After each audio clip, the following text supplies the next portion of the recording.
Welcome to Silverlight Education. In this lecture, we will discuss about BZYCT 133 course, Unit 4. So today we're diving into something truly incredible, the 400 million year story of how life even learned to breathe. Breathing. Think about it. We do it, over 20,000 times a day, and we don't give it a second thought. But have you ever really stopped to wonder where that breath actually came from? I don't mean your last one, but the very first one. Today, we're going to trace this incredible journey of how life solved the puzzle of breathing, from the crushing depths of the ocean all the way to the thin air at the top of the world. All right, so here's our game plan. We'll kick things off with a fundamental challenge every animal faces. Then we'll journey through the amazing solutions found in water, look at those first shaky breaths on land, see how life mastered the air, and finally land on the system we mammals use today. And we'll wrap it all up with a big picture look at the entire evolutionary path. Okay, before we even get into the nitty-gritty of gills and lungs, let's nail down the one universal problem. It's really simple when you think about it. Oxygen is the good stuff, but it's out there. Carbon dioxide is the bad stuff, the waste, and it's stuck in here. So the whole challenge is just swapping them.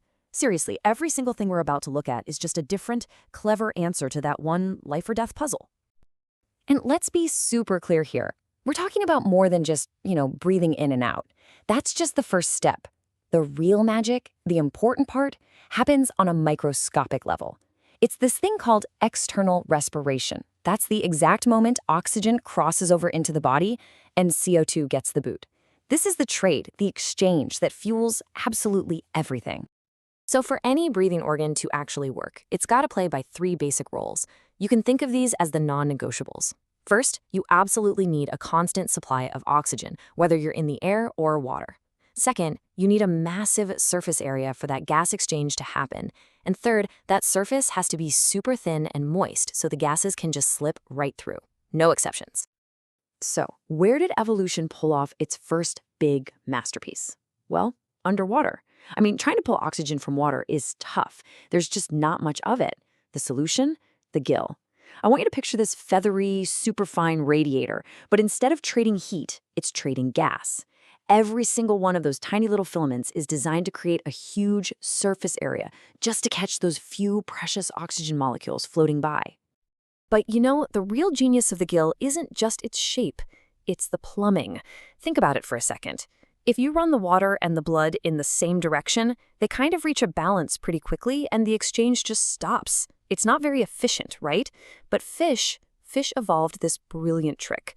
They run the blood in the complete opposite direction of the water. We call this countercurrent flow.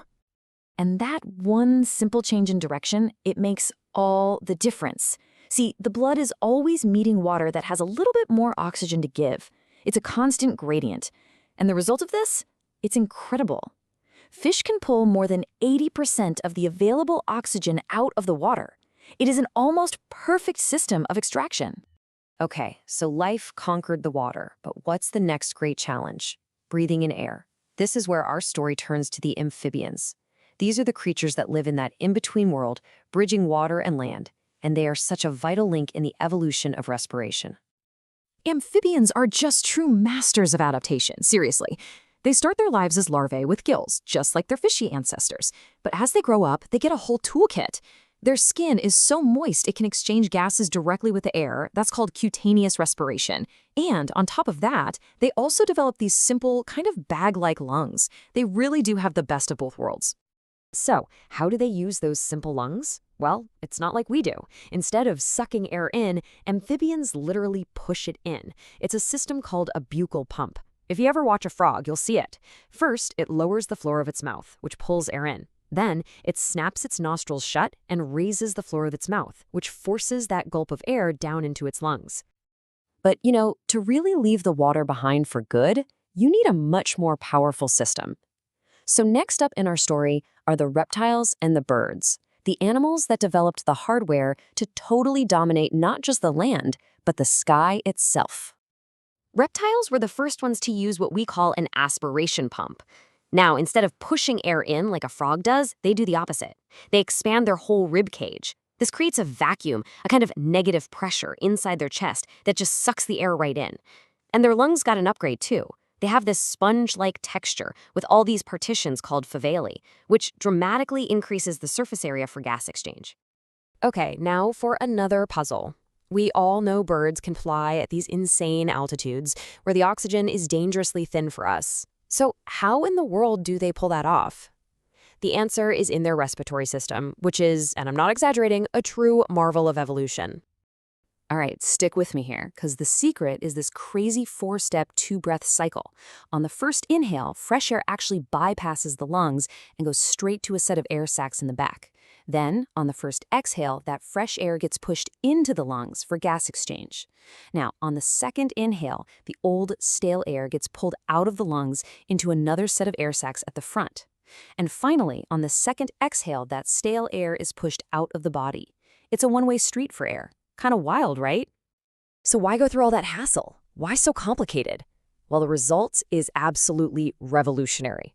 It means a bird's lungs are getting a constant one-way flow of fresh, oxygen-rich air. It doesn't matter if they're breathing in or out, fresh air is always moving across the exchange surface.